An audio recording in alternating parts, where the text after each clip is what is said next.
नमस्कार दोस्तों, NCERT book की सीरीज में एक बार फिर से स्वागत है। मैं आज आपके लिए एनसीईआरटी बुक हिस्ट्री सब्जेक्ट लेकर के आया हूं दोस्तों, जिसमें 7th क्लास की हिस्ट्री चैप्टर नंबर 7 शासक और इमारतें। ये चैप्टर अभी चल रहा है दोस्तों। यही चैप्टर फिर से मैं आपके लिए लेकर के आया हूं, क्योंकि इसका अभी हम पार्ट 1 आपके सामने लेकर के आए थे और आज मैं इसी में शासक और इमारतों में पार्ट नंबर 2 लेकर के आया हूं दोस्तों। तो जो पार्ट 1 लेकर के आया था उसमें हम लोगों ने देखा था दोस्तों कि कुतुब मीनार को किसने बनवाया था। जैसे कि कुतुबुद्दीन ऐबक ने लगभग 1911 में कुतुब मीनार का निर्माण करवाया था दोस्तों। इसके बारे में हमने पढ़ा। इसी सिलसिले में दोस्तों हमने इसमें पढ़ा था कि उस समय जो घरों में, महलों में खिड़की एवं दरवाजे बनते थे, वो मेहराब के आकार के बनाए जाते थे और उसका जो ऊपर का छज्जा होता था दोस्तों, वो जो बनता था वो उसे अनुप्रस्थ टोडा तकनीक के द्वारा बनाया जाता था। ये भी पढ़ा था और साथ में ये भी देखा था कि 11वीं सदी में जो मंदिर का निर्माण हुआ था दोस्तों, कंद्रिया महादेव मंदिर का निर्माण, जिसे चंदेल राजवंश के राजा धंगदेव द्वारा निर्माण किया गया था 999 में। और उसके बाद इसी में दोस्तों एक और मंदिर को पढ़े थे, तंजावुर तंजावुर के राजराजेश्वर मंदिर का निर्माण जो है देखा था दोस्तों, जिसका शिखर बहुत ऊंचाई पर है और सबसे उस समय की सबसे बड़ी मंदिरों में से एक थी दोस्तों। और इस मंदिर का निर्माण करवाने में बहुत समय लगा था, जिसका सबसे ऊपर पत्थर ले जाने में दोस्तों बहुत कठिनाई का सामना करना पड़ता था, क्योंकि ये पत्थर 90 टन का पत्थर हुआ करता था। और इस पत्थर को ऊपर ले जाने के लिए दोस्तों 4 किलोमीटर लंबा सड़क बनाया गया था, उसके द्वारा इन पत्थरों को ऊपर ले जाया जाता था। और इसी में हमने ये भी देखा था दोस्तों कि 12वीं शताब्दी में 2 प्रौद्योगिकी और शैली जैसे परिवर्तन देखने को मिले थे दोस्तों, जिसमें आपने एक मेहराब को देखा था, जो चापाकार रूप हुआ करता था, जो यहाँ पर में दिखाया जा रहा है दोस्तों ये। और दूसरा था कि उस समय चूना, पत्थर और सीमेंट का प्रयोग अधिक बढ़ गया था, इस वजह से भवन निर्माण बहुत तेज़ी से हो रहा था। फिर देखा था हमने दोस्तों मंदिर, मस्जिद और हौजों का निर्माण, जिसमें हमने एक इमेज के माध्यम से देखा था दोस्तों यहाँ पर कि एक गोल्डन टेम्पल है, जो सिखों का एक प्रमुख धार्मिक ग्रंथ माना जाता है, धार्मिक ग्रंथ है दोस्तों, उसको देखा था। अब इसी सिलसिले में दोस्तों हमने देखा था कि मंदिरों को क्यों नष्ट करवाया गया। तो मंदिरों को क्यों नष्ट करवाया गया उसको भी देख लिया था दोस्तों। सबसे पहले पांड्य जो राजा थे 9वीं शताब्दी में, पांड्य राजा श्री बल्लभ ने श्रीलंका पर आक्रमण करके बौद्ध की सोने की मूर्ति उठा लाए थे। उसके बाद दोस्तों उसका बदला लेने के लिए जो सिंघल शासक थे, सिंघल शासक सेन द्वितीय ने फिर से आक्रमण किया और उन्होंने दोस्तों पांडवों की राजधानी मदुरई पर आक्रमण किया था। और उन्होंने जो बुद्ध की मूर्ति थी, बुद्ध की मूर्ति को बहुत ढूंढने का प्रयास किया दोस्तों, ये था। उसके बाद देखा था हमने कि जो महमूद गजनवी दोस्तों था, अफगानिस्तान का शासक महमूद गजनवी था, और राजेंद्र द्वारा बनवाए गए मंदिर पर राजेंद्र प्रसाद का महमूद राजेंद्र का जो है दोस्तों समकालीन शासक हुआ करता था। और वो दोस्तों राजेंद्र द्वारा बनवाए गए सोमनाथ के मंदिर पर कई बार आक्रमण किया और वो मंदिर को नुकसान पहुंचाता था, अपवित्र करता था, इसलिए कि वो अपने आप को बहुत बड़ा शासक कहलवाने के लिए ऐसा काम करता था। तो यहाँ तक देख लिया था दोस्तों हमने। और आज इस पार्ट 2 में देखेंगे हम लोग बाग, मकबरे तथा किले के बारे में। तो यहाँ से स्टार्ट करते हैं दोस्तों बाग, मकबरे और किले के बारे में। तो मुग़लों के अधीन वास्तुकला और अधिक जटिल हो गई थी। तो देखो दोस्तों, मुग़लों का जब शासक था तो वास्तुकला जो थी वहाँ पर बहुत ही जटिल हो गई थी। मुग़लों का जब शासन आया तो मुग़लों के अधीन की वास्तुकला जो थी अधिक जटिल हो गई थी। बाबर, हुमायूं, अकबर, जहांगीर और विशेष रूप से शाहजहां साहित्य कला और वास्तुकला में व्यक्तिगत रुचि लेते थे। तो देखो दोस्तों, ये लोग जो थे व्यक्तिगत रुचि ले रहे थे। विशेष करके कौन व्यक्तिगत रुचि ले रहा है दोस्तों, इसमें देखें तो शाहजहां साहित्य कला और वास्तुकला में विशेष रुचि लेते थे। अपनी आत्मकथा में बाबर ने औपचारिक बागों की योजना और उनके बारे में अपनी रुचि का वर्णन किया है। तो देखो दोस्तों, बाबर ने एक वर्णन किया है और वो बताते हैं, औपचारिक बागों की वर्णन करते हैं दोस्तों। तो औपचारिक बागों का वर्णन मतलब कि वो बताते हैं कि हम वो मतलब सीधे तौर पर बागान बनाया करते थे, बाग को सजाते थे और बाग को किस तरीके से व्यवस्थित करते थे, इसका वर्णन किया गया है, जो उसका प्रमाण मिलता है दोस्तों। अक्सर ये बाग दीवारों से घिरे होते थे तथा कृत्रिम नहरों द्वारा 4 भागों में आयताकार अहातों में स्थित हुआ करते थे। तो देखो दोस्तों, जो बाग हुआ करती थी, बागों के चारों तरफ दीवारें हुआ करती थी उसकी सुरक्षा के लिए, ताकि कोई बाहरी जानवर, बाहरी लोग ना आ सके। इस वजह से उसे चारों तरफ से दीवारों से घेर दिया जाता था। जो आज चहरदीवारी कही जाती है दोस्तों, उस प्रकार उसे घेर दिया जाता था। और ये जो बाग होते थे दोस्तों, बागों में बीचों बीच से जो क्षेत्रफल होता था बागों का, उसके बीचों बीच में दोस्तों 4 भागों में बांट दिया जाता था और बीच से नहर बनाई जाती थी, जैसा कि आप यहाँ पर देख रहे हो दोस्तों। इस इमेज को देखो, ये बाग है और बाग में देखो, बाग में चारों तरफ ये दीवारें दिख रही हैं आपको, दीवारों से घेर दिया गया है। और इसी बाग में दोस्तों देखो, 4 बराबर भागों में बांट करके इसी बीच में नाली बना दी गई है। इसी नालियों द्वारा पानी आएगा, इन पौधों की सिंचाई होगी। और ये जब बराबर भागों में बट गए तो इन्हीं को दोस्तों 4 भाग हो गए। और ये 4 भागों में बट करके ये बागों की संख्या यहाँ पर आपको 4 दिखने लगी, 1, 2, 3 और 4। इसी को दोस्तों 4 बाग कहा जाने लगा। तो इसी से 4 बाग निकल करके आया। देखते हैं आगे। कृत्रिम नहरों द्वारा 4 भागों में विभाजित आयताकार अहाते में स्थित हुआ करते थे, यानी कि ये आयताकार हुआ करते थे और ये अहाते के अंदर स्थित थे। औपचारिक बागों और योजनाओं और उनके बनाने तथा खाका तैयार करने में बाबर ने अपनी रुचि का वर्णन किया है। तो देखो दोस्तों, ये बाबर का वर्णन है, बाबर के द्वारा बताया गया है। 4 समान हिस्सों में बटे होने के कारण ये 4 भाग कहलाते थे। देखो दोस्तों, जैसा कि अभी आपने देखा था, ये बराबर 4 भागों में बांट दिए जाते थे, नहरों के माध्यम से 4 भागों में बट जाते थे। इस वजह से इन्हें 4 बाग भी कहा जाता था। 4 बाग बनाने की परंपरा अकबर के समय में शुरू हुई थी। तो ये देखो दोस्तों, ये महत्वपूर्ण होता है, 4 बाग बनाने की परंपरा अकबर के शासनकाल में, यानी अकबर के समय से प्रारंभ हुआ था। कुछ अधिक सुंदर 4 बागों को कश्मीर, आगरा और दिल्ली में जहांगीर और शाहजहां ने भी बनवाया है। तो देखो दोस्तों, जो 4 बाग बनाने की परंपरा थी वो अकबर से प्रारंभ होती है। और कुछ जो सर्वाधिक क्षेत्र है जहां पर 4 बाग बनाए गए हैं, उसमें है दोस्तों कश्मीर का नाम आता है, आगरा का नाम आता है और दिल्ली का नाम आता है। और हम आगे देखेंगे। और इसमें से जहांगीर और शाहजहां ने भी 4 बागों का निर्माण करवाया है दोस्तों। जैसा कि अभी आप इमेज में भी देख रहे थे, इमेज में भी आपको दिख रहा था कि 4 बाग किस तरीके से 4 बाग का निर्माण हो रहा है। अकबर के शासनकाल में कई तरह के महत्वपूर्ण वास्तुकलात्मक नवाचार हुए।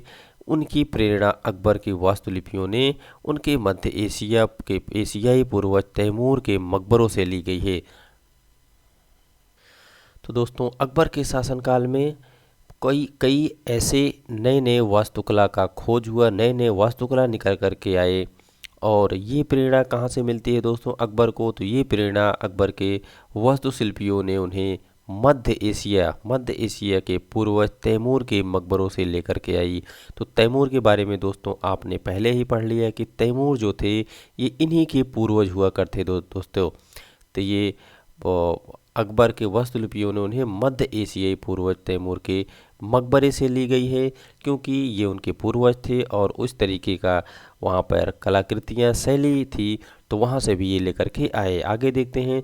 हुमायूं के मकबरे में सबसे पहली बार दिखने वाला केंद्रीय गुम्बद, जो बीच में ऊपर होता था गुम्बद दोस्तों, जो बहुत ऊंचा था और ऊंचा मेहराबदार प्रवेश द्वार, जिसे पिस्तक कहा जाता था, मुगल वास्तुकला ने महत्वपूर्ण रूप बना दिया। वास्तुकला के महत्वपूर्ण रूप बना दिया दोस्तों। तो ये किसके शासनकाल में आया दोस्तों? हुमायूं के शासनकाल में आया। ये हुमायूं के मकबरे में ये देखा जाता है। हुमायूं के मकबरे में सबसे पहली बार ये देखने को मिला, जो केंद्रीय गुम्बद होता है, यानी कि जो उस समय भवन बनते थे उसके बीच में एक गुम्बद बनाया जाता था जो बहुत ही ऊंचा होता था। और प्रवेश द्वार जो दोस्तों जो मेहराब आकार का बनता था, मेहराब के आकार का प्रवेश द्वार होता था। और ये मुगल वास्तुकला के महत्वपूर्ण रूप बन गए थे। यह मकबरा एक विशाल औपचारिक 4 बाग के मध्य में स्थित था। इसका निर्माण 8 स्वर्णों अथवा हस्त विहिस्त की परंपरा में हुआ था, जिसमें एक केंद्रीय कक्ष 8 कमरों से घिरा होता था। तो देखो दोस्तों, इसका निर्माण जो होता था वो केंद्रीय कक्ष था और 8 कमरों से घिरा होता था। इस इमारत का निर्माण लाल बलुआ पत्थर से हुआ था तथा इसके किनारे सफ़ेद संगमरमर से बने होते थे। तो आप देख रहे हो दोस्तों, इसका निर्माण जो इस प्रकार की इमारत बनते थे, इसका निर्माण दोस्तों लाल बलुआ पत्थर से हो रहा है। और लाल बलुआ पत्थर के बारे में आपने ज्योग्राफी सब्जेक्ट में पढ़ा है कि लाल बलुआ पत्थर का निर्माण कैसे होता है, और लाल किला भी इन्हीं लाल बलुए पत्थर से बना हुआ है। और जो दोस्तों, इसके किनारे सफ़ेद संगमरमर से बने हैं इसके किनारे जो हैं। तो दोस्तों, एक इमेज ये है जिसमें चारबाग के निर्माण को यानी चारबाग को दर्शाया गया है, और एक इमेज ये है दोस्तों जो हुमायूं का मकबरा दिखाता है। तो इसको देखते हैं चारबाग के बारे में। काबुल में चारबाग का खाका बनाते बाबर के 1590 की एक चित्रकारी है दोस्तों। ध्यान दें कि कैसे रास्ते पर एक दूसरे को काटते नहरें चारबाग योजना की विशेषता बताती हैं। और आगे देखते हैं दोस्तों, ये हुमायूं का मकबरा जो है 1562 व 1571 के बीच निर्मित हुमायूं का मकबरा। क्या आप नहरों को देख सकते हैं? तो यहाँ पर भी देखो दोस्तों, यहाँ ये आपको एक नहर दिख रहा है बीच से, इसमें भी सामने से नहर बनाया गया था। इसी तरीके से दोस्तों, जब आप आगरा देखेंगे तो आगरा के सामने भी आपको एक पतली सी नाली दिखेगी और आगरा के पीछे यमुना नदी बहती हुई दिखाई देगी। आगे देखते हैं, एक ये भी है दोस्तों, इसके बारे में देखते हैं। ये दिल्ली में दीवान आम में सिंहासन का छज्जा है। सिंहासन का छज्जा, इसका निर्माण जो है 1648 में पूरा किया गया था इस छज्जे का निर्माण। तो यहाँ पर आप देख सकते हो। और जो गुम्बद की बात हो रही थी दोस्तों, तो ये वो गुम्बद है जो हुमायूं के शासनकाल में निकल कर आया। और हुमायूं ने इस प्रकार का भवन, जब भवन निर्माण होते थे तो इस प्रकार का बहुत ही ऊंचा गुम्बद बनवाना प्रारंभ किया था दोस्तों। शाहजहां के शासनकाल के दौरान मुगल वास्तुकला की विभिन्न तत्व एक विशाल सद्भावपूर्ण संश्लेषण में मिला दिए गए। शाहजहां के शासन में अनवरत निर्माण कार्य चलते रहे थे। देखो दोस्तों, शाहजहां के शासनकाल में बहुत से निर्माण हुए और ये लगातार चलते रहे, विशेष रूप में आगरा और दिल्ली में। तो आगरा और दिल्ली के बारे में आपको भी पता है दोस्तों कि आगरा में शाहजहां ने ताजमहल बनवाया था, जिसका काम बहुत लंबे अरसे तक चला था। सार्वजनिक और व्यक्तिगत सभा हेतु समारोह कक्षों जैसे दीवान ए खास और दीवान ए आम की योजना बहुत सावधानी पूर्वक बनाई गई थी। एक विशाल आंगन में स्थित ये दरबार चिहिल सुतून अथवा 40 खम्भों के सभा भवन भी कहलाते थे। तो देखो दोस्तों, ये जो दीवाने खास और दीवाने आम होते थे, ये व्यक्तिगत और सार्वजनिक सभागार होते थे। ये व्यक्तिगत एवं सामूहिक सभागारों यानी कि वहाँ बैठने के लिए बनाए गए थे। इन्हें सावधानी पूर्वक बनाया जाता था। और एक विशाल आंगन में स्थित 2 दरबार चिहिल सुतून अथवा 40 खम्भों के सभा भवन भी कहलाते थे। आगे देखते हैं, शाहजहां के सभा भवन विशेष रूप से मस्जिद से मिलते जुलते बनाए गए थे। तो देखो दोस्तों, शाहजहां ने जो अपने सब भवन बनवाए थे वो भवन विशेष रूप से मस्जिद से मिलते जुलते भवन थे वो शाहजहां के शासनकाल में।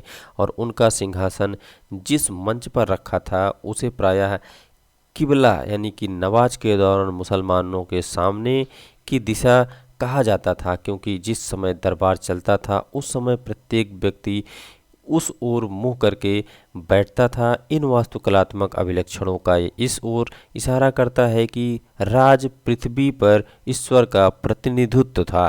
तो देखो दोस्तों, किस तरीके से शाहजहां को जो है दोस्तों वो भगवान यानी आप कह सकते हो भगवान का प्रतिनिधित्व बनाया गया था, वो बताया गया था शाहजहां को।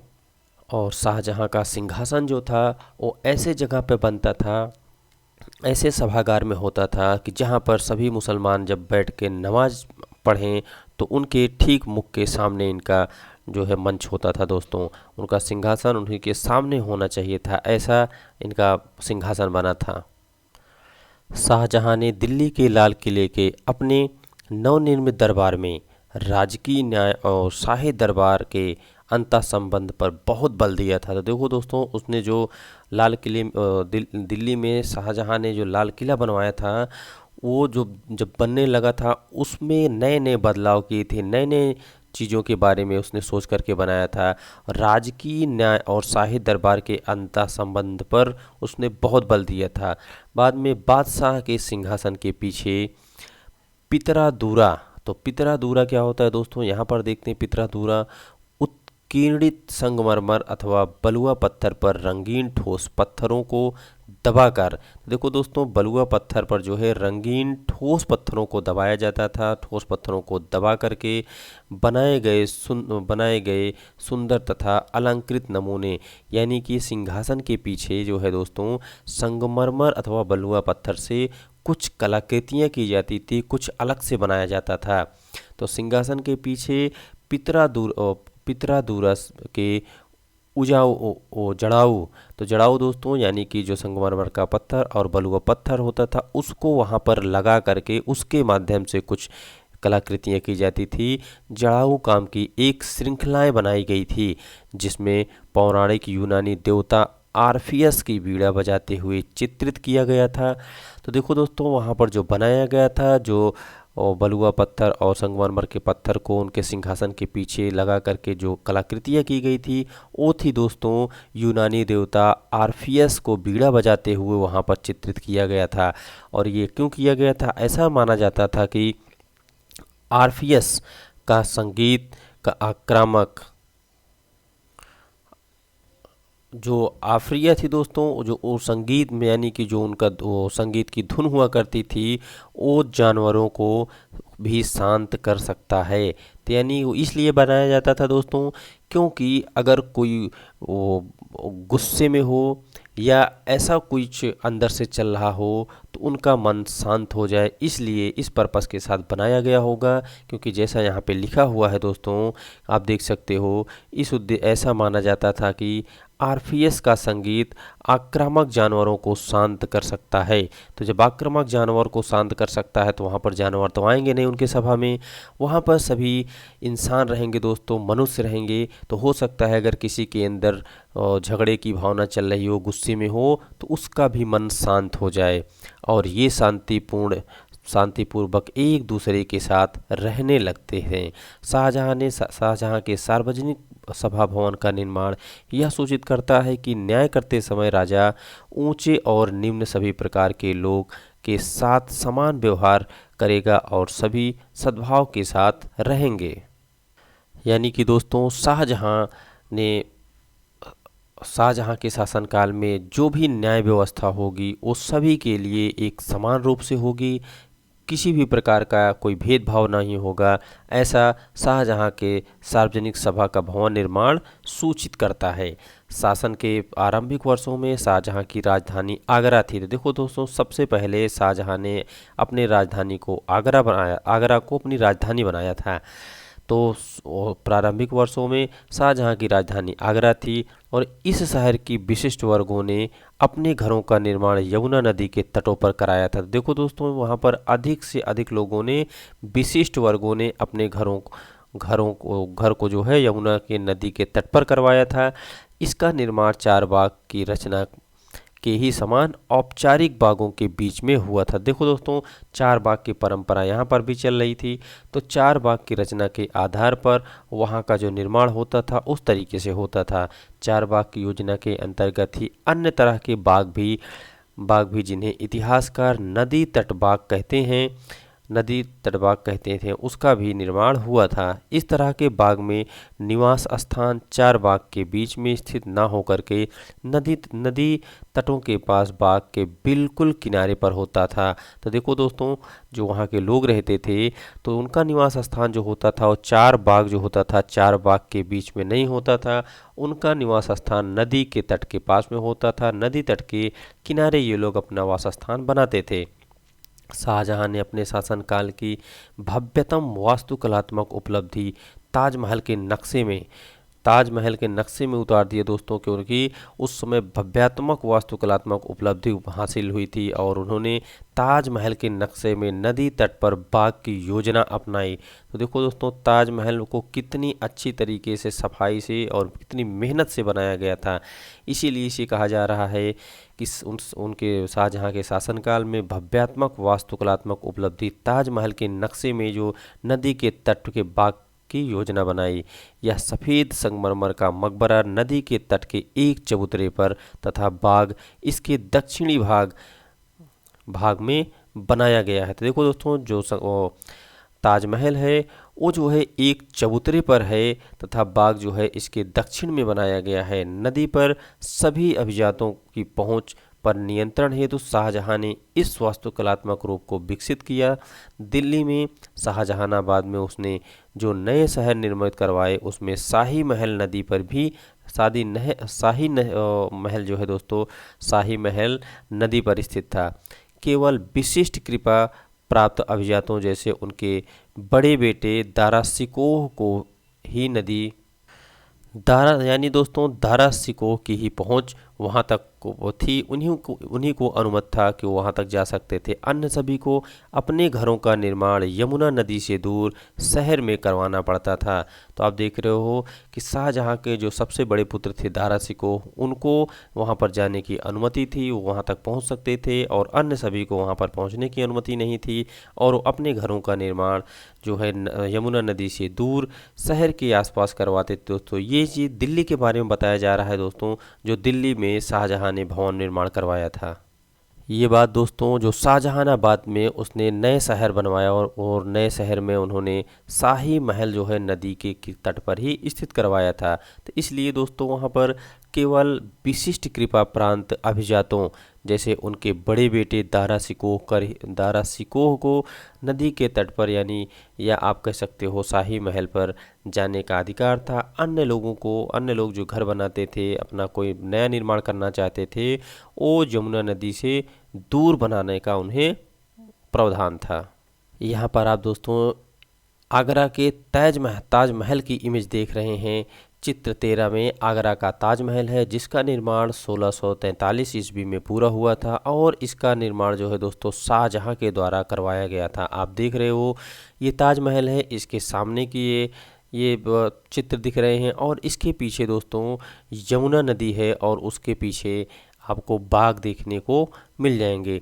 यहाँ पर भी देखते हैं एक इस चित्र के माध्यम से, मैप के माध्यम से देखते हैं दोस्तों। ये देखो, ये नदी है, ये यमुना नदी है और ताजमहल का निर्माण दोस्तों यहाँ पर हुआ है और ये आगरा शहर है।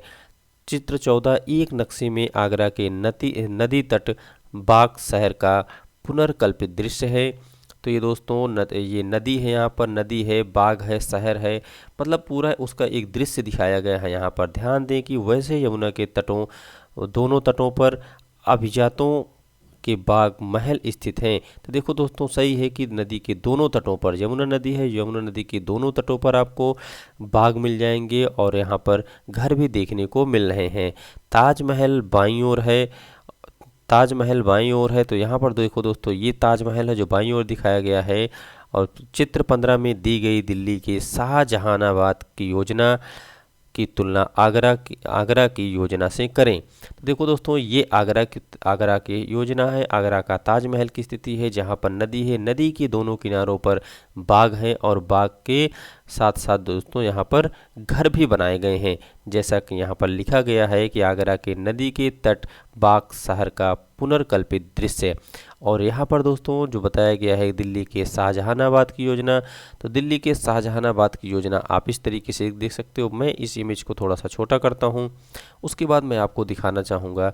ये देखो दोस्तों, यमुना नदी यहाँ पर एक किनारे से निकल रही है जो कि आगरा से बिल्कुल अलग है। आगरा में इस नदी के दोनों किनारे पर बाग और वहाँ पर दोस्तों आपको भवन निर्माण देखने को मिल जाते थे, लेकिन यहाँ पर सिर्फ और सिर्फ एक ही किनारे पर ये देखने को मिल रहा है दिल्ली के शाहजहानाबाद का। और यहाँ पर कुछ डिटेल्स दिए हुए हैं, उसको भी मैं पढ़ने का प्रयास करता हूँ दोस्तों। देखता हूँ चित्र 15 में 1850 का शाहजहानाबाद का एक नक्शा है। ये जो नक्शा है दोस्तों, ये 1850 का नक्शा है। बादशाह का निवास कहाँ है? तो इसमें बादशाह का निवास कहाँ है? शहर काफ़ी घना हुआ बसा लगता है, लेकिन क्या आपको यहाँ कई कई बड़े बाग भी दिखाई देते हैं? क्या आप मुख्य मार्ग व जामी मस्जिद ढूंढ सकते हैं? आगे देखते हैं दोस्तों, क्षेत्र व साम्राज्य 8वीं व 18वीं शताब्दी के बीच। 8 से 18वीं शताब्दी दोस्तों लगभग 10 वर्ष के बीच का समय है।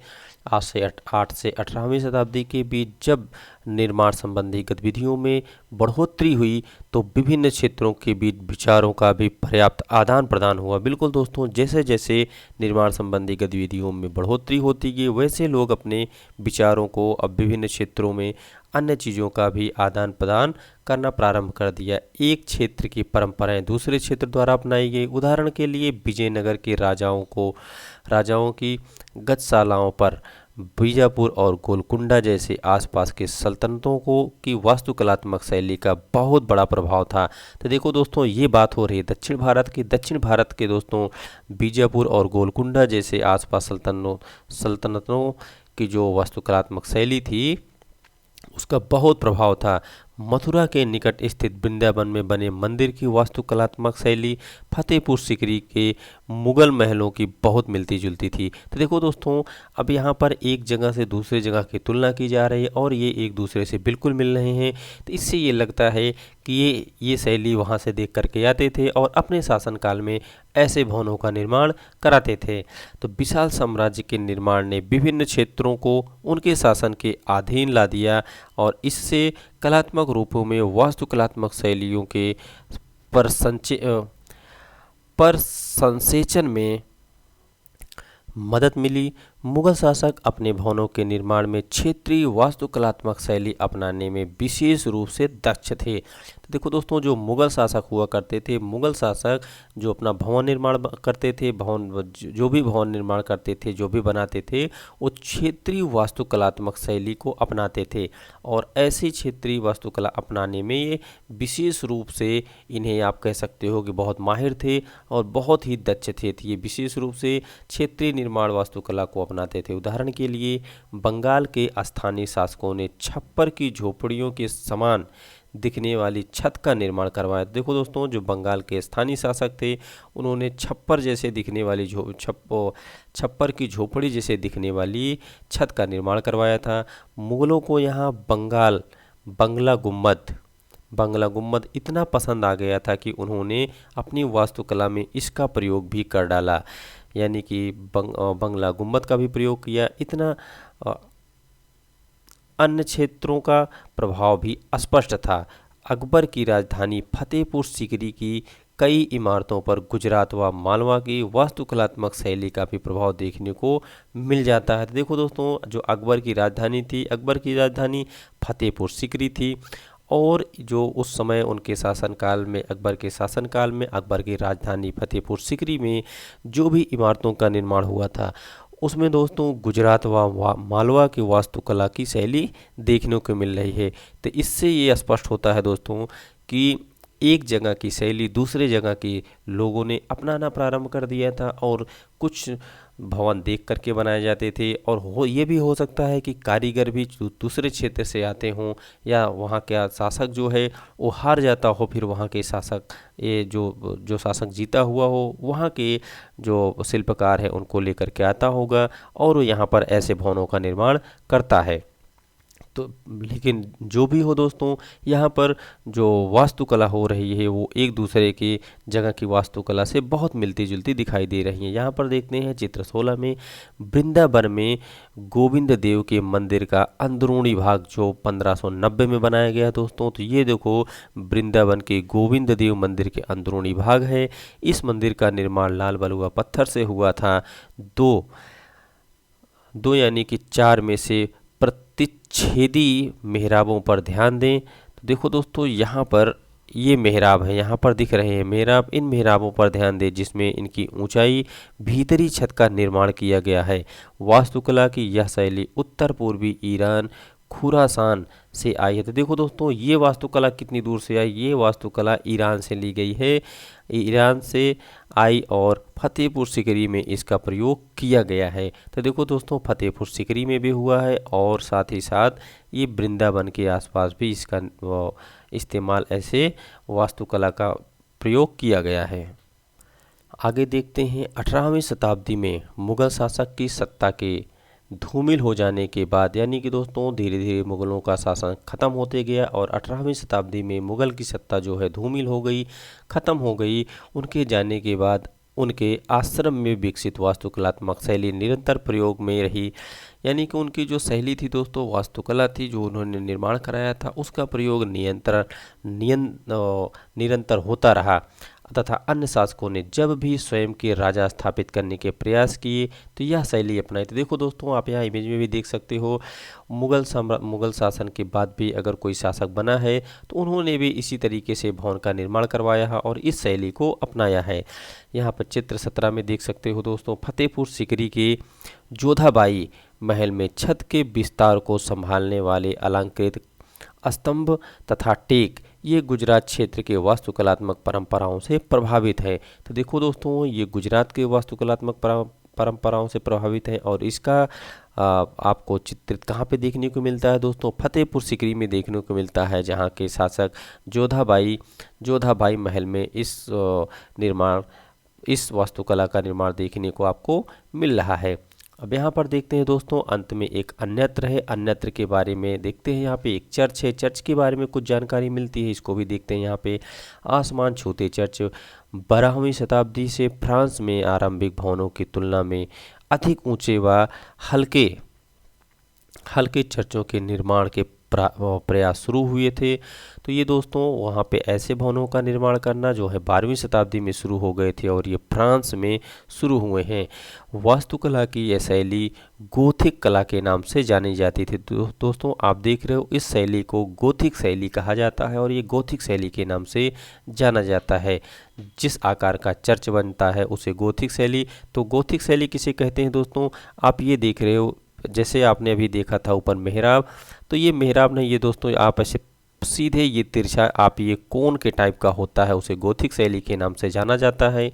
इस शैली की विशेषताएं हैं कि नुकील ऊंचे मेहराब, तो मेहराब आपने देखा था दोस्तों जो चापाकार का होता था और यहाँ पर ये नुकीली होती हैं दोस्तों, जैसे आप यहाँ पे नुकीली देख रहे हो, ये नुकील टाइप के होते हैं। और अगर हम मेहराब की बात करें दोस्तों, तो अब मेहराब ऐसे गोलाकार का होता है। तो यहाँ पे नुकील ऊंचे मेहराब, रंगीन कांच का प्रयोग जिसमें प्रायः बाइबिल से लिए गए दृश्यों का चित्रण है तथा उड़ते हुए पुस्ते, दूर से ही देखने वाली ऊंची मीनारें और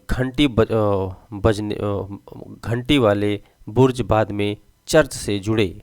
इस वास्तुकलात्मक शैली के सर्वोत्कृष्ट ज्ञात उदाहरणों में से एक पेरिस का नॉट्रे-डेम चर्च है। तो देखो दोस्तों, पेरिस का नॉट्रे-डेम चर्च भी है।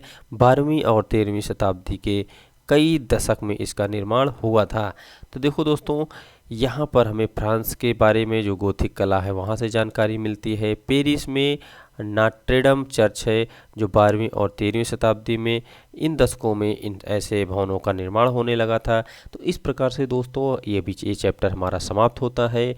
आज जो चैप्टर था हमारा दोस्तों वास्तुकला का निर्माण, वास्तुकला के बारे में हम लोग पढ़ रहे थे, जो जिनके शासनकाल में कौन कौन से किस प्रकार के भवन का निर्माण हुआ था, इसको हमने देखा। और भवन निर्माण में कौन कौन सी वास्तुकला अपनाई गई थी, और साथ ही साथ में देखा जो मंदिर का निर्माण हुआ था, मंदिर को किसने तोड़ा था, मंदिर को क्यों तोड़ा जाता था, और जो बड़े बड़े तालाब हुआ करते थे दोस्तों उसके बारे में, उसकी क्या महत्वता थी, इन सब चीज़ों को हमने इस चैप्टर में देखा। तो इस तरीके से हमारा ये चैप्टर समाप्त होता है। अब हम मिलते हैं अगले चैप्टर में, तब तक के लिए जय हिंद।